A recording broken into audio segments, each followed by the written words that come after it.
יום הולדת שמח, יום הולדת שמח. Hola oyentes de Radio Sefarad, estamos en contacto con Masha Gabriel, que está en Boston. ¿Qué tal, Masha? ¿Qué tal, Jorge? Qué alegría encontrarme contigo para charlar de cosas más lindas. Bueno, porque estamos de 20º aniversario, 20 años de Radio Sefarad, y bueno, tú formaste parte no solamente de la gente que hacía los programas, sino también de la dirección de Radio Sefarad. Creo que fueron 4 años, ¿no?, los que estuviste al frente. Creo que sí. La verdad es que entró todo en una confusión desde que llegué ahí. Estuve como unos 6 años en total en Radio Sefarad y parece mentira que haga ya casi 20 años. Bueno, hace 20 años que empezó, pero yo entré poquito después y es increíble lo que ha crecido, la cantidad de horas en los archivos. Estaba mirando, a veces me entran estos ataques de nostalgia y me pongo a revisar viejos programas y es impresionante. Sí, la verdad que es una labor que al principio seguramente uno miraba lo que hacía y le parecía que era un trabajo de hormiguita, pero una hormiguita después de 20 años hace un hormiguero muy grande, ¿no?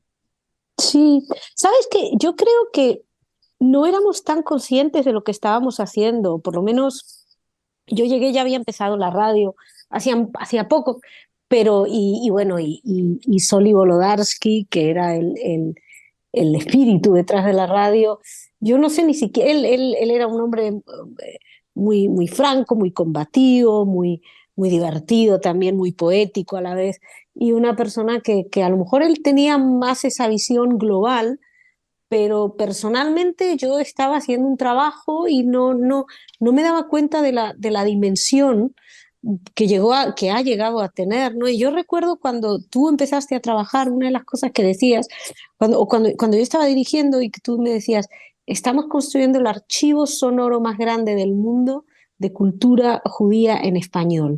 Yo creo que ahí cuando me lo dijiste tú la primera vez, dije, wow, como que de repente cayó todo el peso de lo que significaba Radio Sefarad. Como que no lo había aprendido hasta ese momento.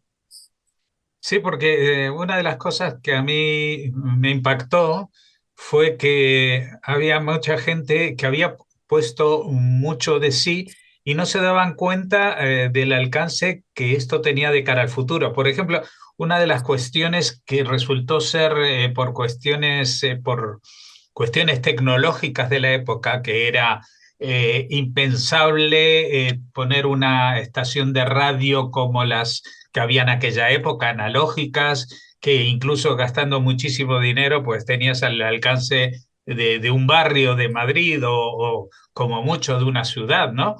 Pero llegar a todo el mundo era impensable. Y sin embargo, dado que se hizo de esa manera, incluso podemos decir no solamente que es el archivo sonoro más grande, sino que seguramente también es uno de los primeros podcasts que hay en el mundo sobre judaísmo, no solamente en español, ¿eh? Incluso mucho antes de que supiéramos que lo que hacíamos era un podcast. Es verdad, es un podcast en el fondo, es cierto, eso no se había puesto tan de moda.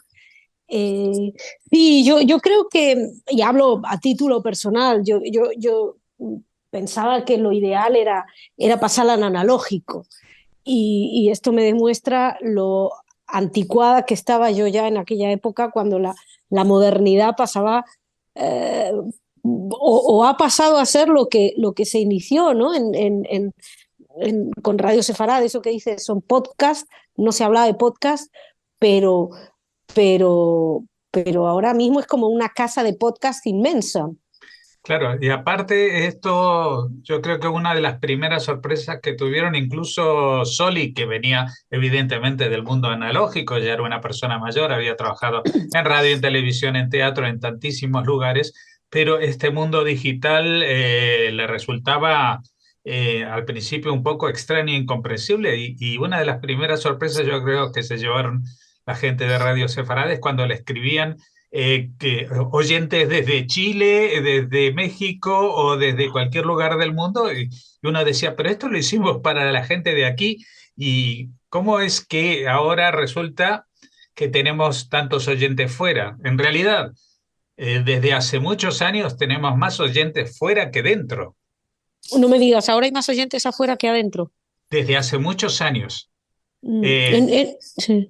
no, incluso en países donde tú estás, por ejemplo, en Estados Unidos, hay muchísimos oyentes y nuestras emisiones son en español, por lo que yo supongo que es gente de origen hispano, no de España, pero sí de Latinoamérica, y no solamente judíos, sino gente, por ejemplo, como tú sabes bien, pues hay mucha gente que es originaria de países de habla hispana, hispanoamericanos, y que son, por ejemplo, evangélicos y que Mm. se sienten muy cercanos al mundo judío. Entonces, escuchan con mucha atención lo que pasa en Israel y lo que los judíos decimos sobre religión, que a ellos les llega muy de cerca.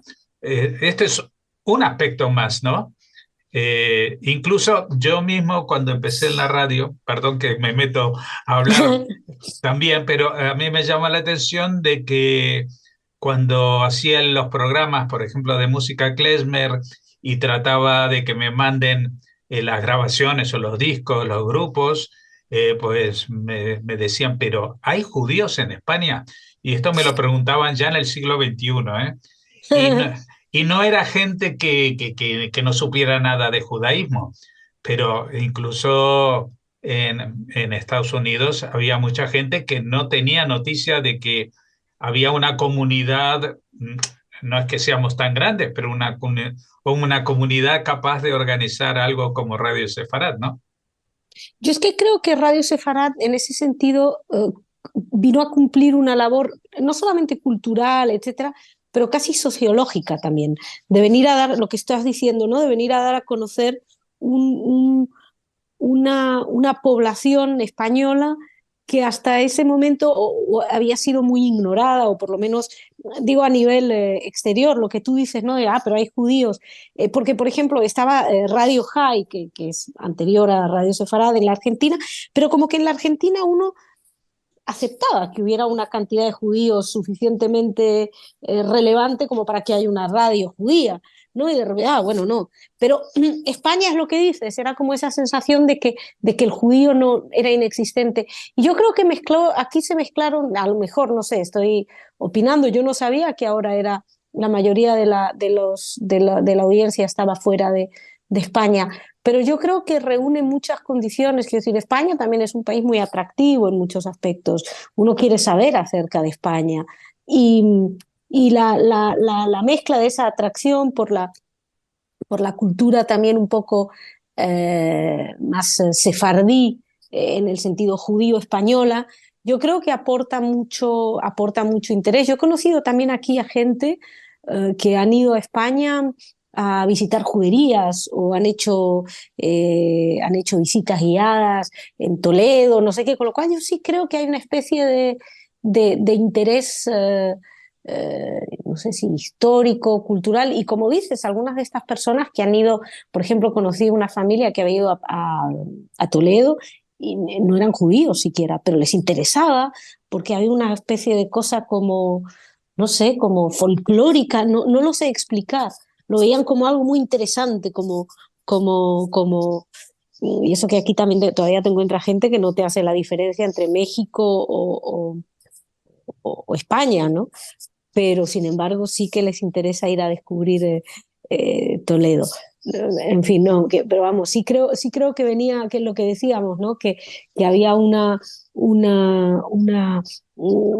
público esperando el producto y llegó el producto en forma de Radio Sefarad, creo. Bueno, un producto que, como decimos, tú estuviste trabajando y colaborando con él. Bueno, sigues colaborando una vez a la semana en tu columna de Cámara, antes revista de Medio Oriente, pero con el paso del tiempo, ¿tú has visto alguna evolución, algún cambio favorable o desfavorable en el público, en los temas que tratamos, en la situación de los judíos, porque da la casualidad, desgraciada o no, que ahora que cumplimos 20 años, pues estuvimos revisando por qué y de dónde nació Radio Sefaradi, y nació justamente en la época en que había un sesgo informativo tremendo contra Israel y los judíos, a La raíz segunda intifada, a a raíz raíz de de la la segunda. segunda intifada, y ahora festejamos 20 años y estamos con un sesgo informativo tremendo en Mm. contra de Israel a raíz de este ataque de Hamas del 7 de octubre, ¿no? Es decir, que hay cosas que van cambiando y cosas que parece que el paso del tiempo no les afecta, ¿no? Es decir, van cambiando, por ejemplo, el antisemitismo antes en España era más de origen religioso, tal, y ahora es, digamos, un acervo de la izquierda española, casi se podría decir, ¿no? Es un acervo tradicional, que es muy difícil de desterrar, porque incluso a veces yo pienso que me da miedo, porque si se los quitamos, si convencemos a los de izquierda que dejen de atosigar a Israel, ¿quién va a salir a atacar a Israel? Porque ya tendrá que buscarse un nuevo sector de la población, ¿no? O aparecería.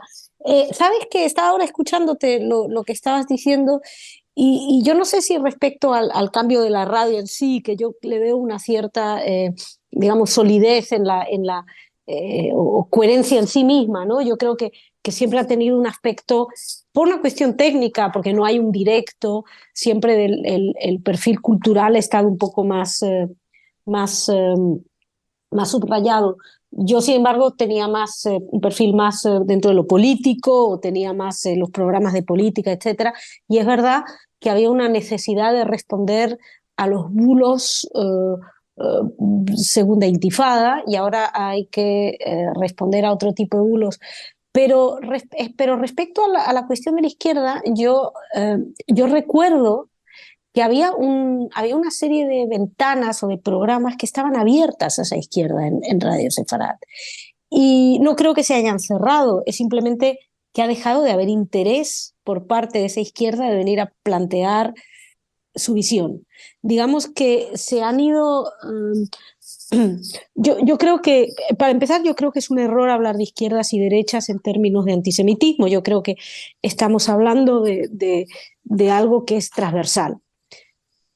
Pero de algún modo digamos, el, el antisionismo, que es la línea de moda del antisemitismo, la línea actual de la moda, está mucho más anclado en sectores que se autodeterminan o autodenominan de izquierdas, porque que me digan a mí que un señor de izquierdas va a ir a defender un régimen teocrático como el iraní, no puedo entenderlo, o que una señora de izquierda feminista no sea capaz de levantar la voz para denunciar las violaciones de mujeres israelíes a manos de hordas de fanáticos religiosos.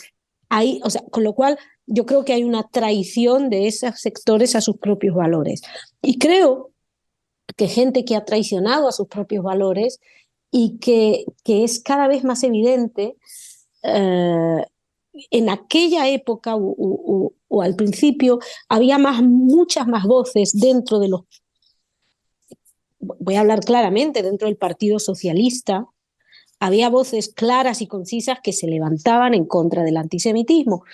Yo lo que creo es que se ha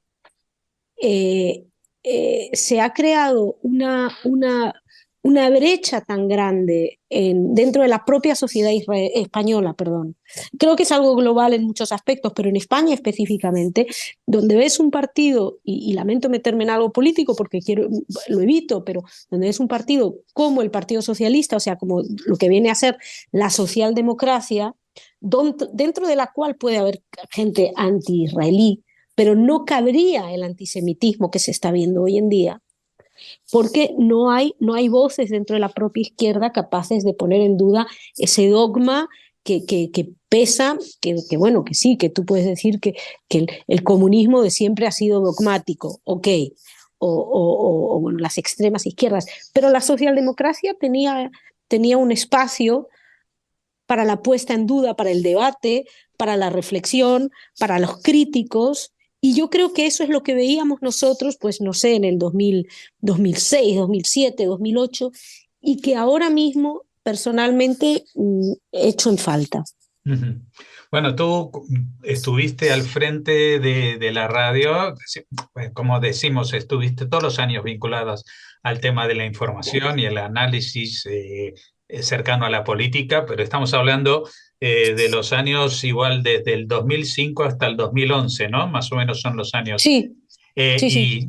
y, y te tocó, como es lógico, porque en 6 años, pues es difícil que no te pille alguna guerra entre que atañe a Israel y a grupos terroristas como Hamas, porque en el 2005 fue cuando Israel abandonó todo, todo resquicio de presencia en la Franja de Gaza. Eh, Fíjate esto que dices. Yo recuerdo con Alex Baer hicimos un programa, un especial desconexión, para explicar la desconexión. Creo que se llamaba El camino a la desconexión será largo o algo por el estilo. Y es muy interesante porque yo me estaba acordando de eso el otro día. Y yo creo que, no sé, vamos, creo que ni lo escuché en su día, pero conociéndome me imagino que yo estaba bastante a favor de la desconexión. Es verdad que a raíz de lo visto, me dan ganas de replantearme si yo hubiera sabido lo que sé ahora, ¿estaría tan a favor de la desconexión como estuve en ese momento?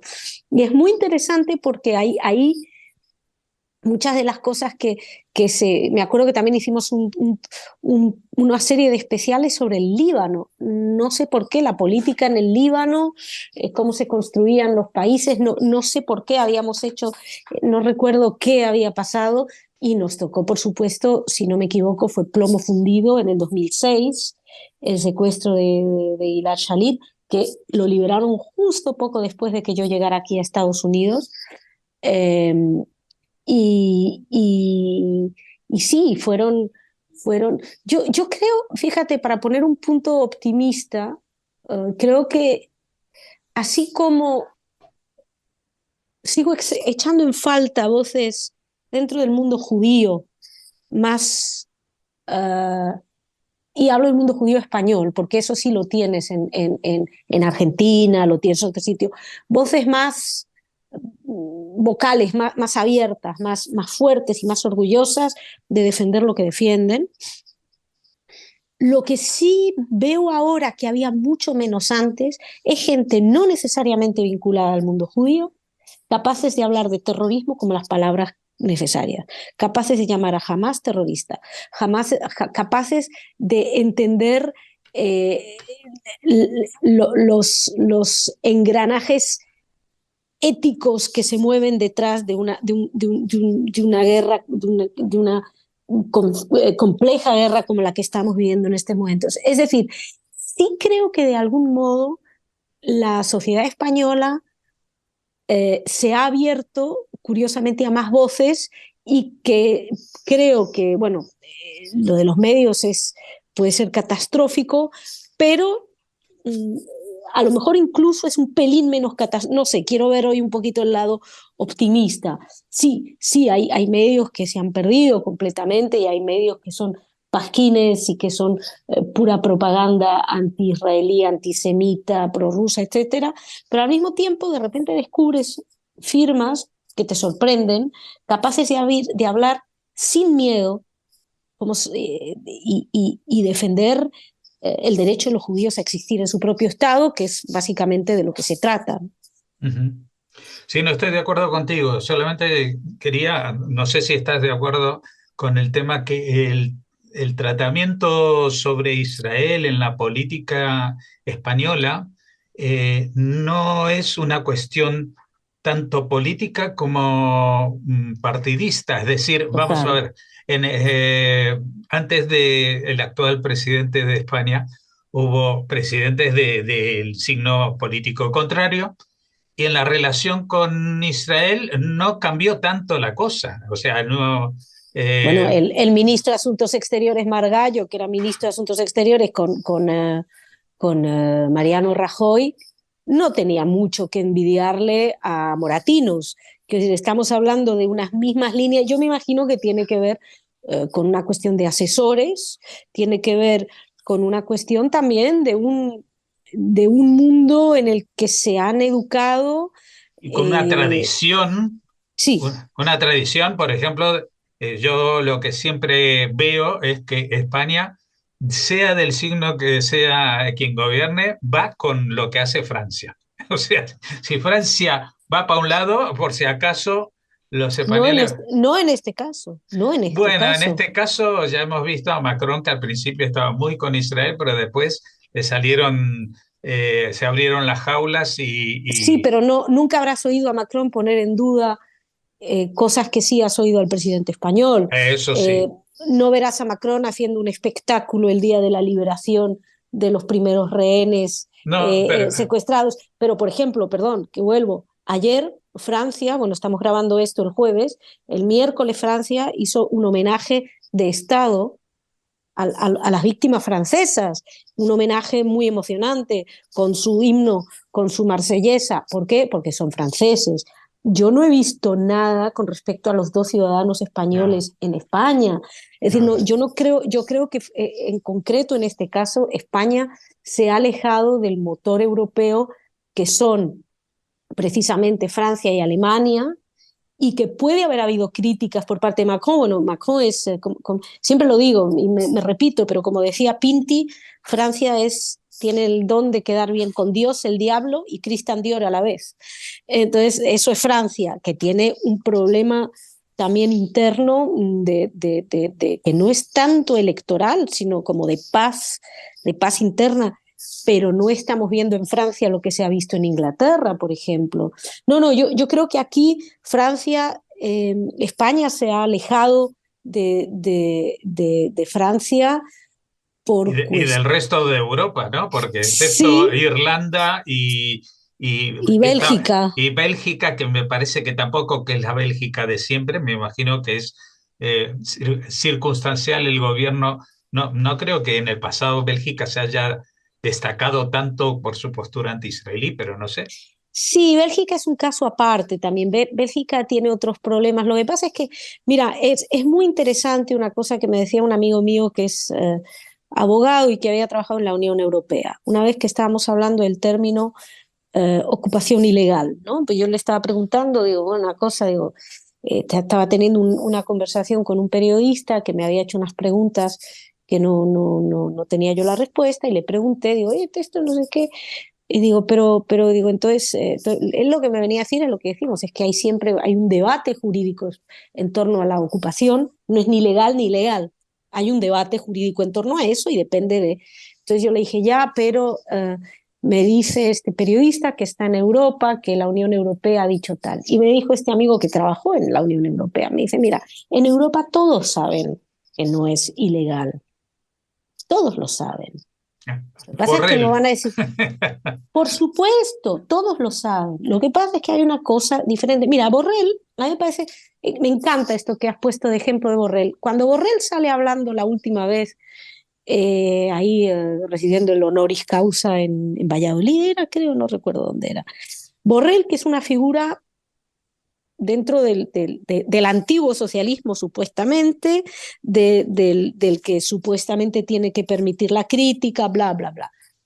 Bueno, él sale ahí y dice que Israel creó jamás, ¿no? Sí. Eso es un bulo que cualquiera que quiera salir un poquito de la estupidez lo puede saber, porque vamos, y es un bulo que se ha repetido mucho y de hecho, justamente hablabas de Francia, estaba viendo un programa francés sobre las esferas del complot, etcétera, y ponían eso como ejemplo, ¿no? Pero este señor no tiene ningún problema en decir eso. No sé si sabe o no sabe, debería saberlo porque lo sabe todo el mundo.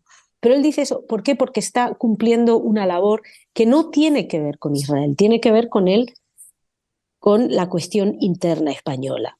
Yo Estoy convencida de que si para poder mantenerse en el gobierno el actual presidente tuviera que pactar con el mayor defensor de Netanyahu, el actual presidente se convertiría él mismo en el mayor defensor de Netanyahu. Es decir, estamos hablando en España, yo creo, en la cuestión política, Israel es lo que representa, pero no es la causa en sí. Entonces, tú tienes un gobierno que se sustenta en una serie de gente extrema, virulentamente antisemita o virulentamente anti-israelí, los contentas, porque es lo mínimo, es una moneda de pago muy barata y muy fácil, porque además tampoco hay voces que se alzan en contra. Estaba viendo ahora un programa en la SER de supuesto humor de un humorista que sistemáticamente hace comparaciones con el Holocausto, ¿no? De judíos como nazis, etcétera. Te das cuenta que le sale gratis. Como mucho tiene 4 quejas de la Federación, 3 tweets míos y 4 tweets de algún otro, pero no hay no hay un valor de los hechos históricos, no hay un valor de las palabras, no hay un valor de los compromisos, pero yo creo que eso es un problema de la sociedad española ahora mismo. Eso es un problema de la misma sociedad española que creo y asisto desde afuera, que está dejando escapar cuestiones éticas muy importantes, ¿no? Bueno, dijimos que íbamos a hablar de cosas bonitas Es verdad. y al final, pues la cabra tira al monte, como se dice aquí en España, y estamos hablando de cuestiones que tienen que ver con la actualidad. Evidentemente tú estás inmersa en eso profesionalmente, yo también, y nos tira. Pero queríamos hablar contigo y lo hemos hecho para recordar también esas épocas que hoy las miramos con nostalgia porque éramos mucho más ingenuos en muchos aspectos, también ignorantes, porque evidentemente la experiencia es lo que te hace sabio, ¿no? Así que ¿Sabes qué era? Perdón, estaba ahora decías esto, estaba pensando, estar en Radio Sefarad era como estar en una familia, era ir a trabajar en familia. Y era trabajar en familia por la gente que estaba ahí y por varios equipos, porque me ha tocado mucha gente. Yo empecé, estaban Maxi, Fede, Alex, Adán, Raquel, Esther. Luego, bueno, pues la gente fue marchándose. No sé, vino Jordi, vino Ana, vino Esther Rubio, que estuvo ahí, que falleció hace menos de un año y que también dio una gran aportación a la radio. Es decir, ha habido mucha gente que fue, y en todo momento estaba Irit, no quiero olvidar, y los colaboradores de afuera, como Linda, y me dejó a mucha gente en el tintero, pero había con todos y cada uno de ellos la sensación de estar en familia. Y yo creo que eso es lo más, lo que más extraño mucho esa familia y creo que se ha ido haciendo cada vez más grande. Era chiquitita al principio y poco a poco, que eso es probablemente uno de los grandes logros de la radio, es que esa familia se ha ido ampliando, hay más colaboradores, más voces, tenemos muchos primos lejanos ya. muchos primos lejanos, sí señor.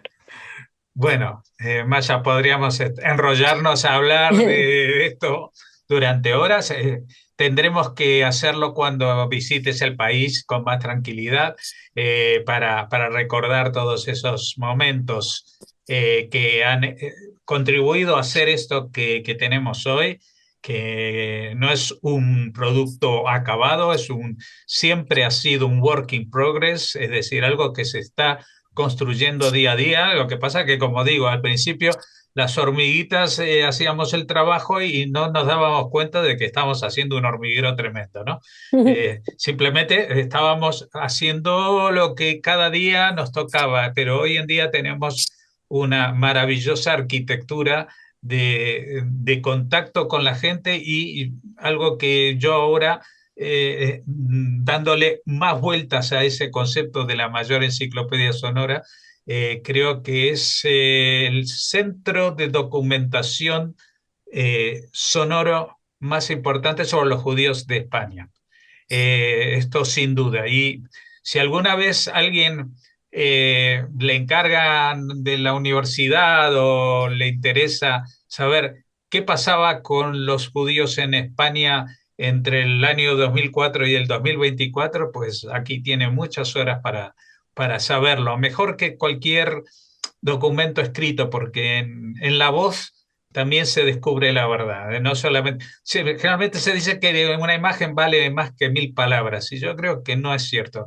Cuando uno no ve al otro y solamente lo escucha, pues lo escucha y lo conoce incluso mejor. Yo no por nada, y me lo llevo a mi terreno de la música, no por nada, entre los mejores músicos destacan los ciegos, porque ellos están concentrados en lo que suena, concentrados en lo que oyen. Y justamente esta posibilidad de la radio que tenemos es todo un universo.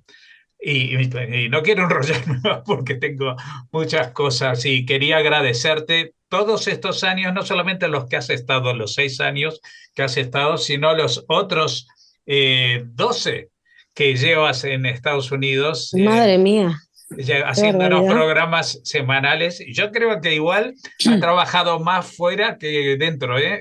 Estando Pues fuera. parece que sí, parece que sí. Parece que sí. Pues muchas gracias, Masha, por lo que hiciste entonces, por lo que sigues haciendo ahora. Muchas gracias a ustedes y hasta los 120, ¿no? Sí, solamente nos quedan 100.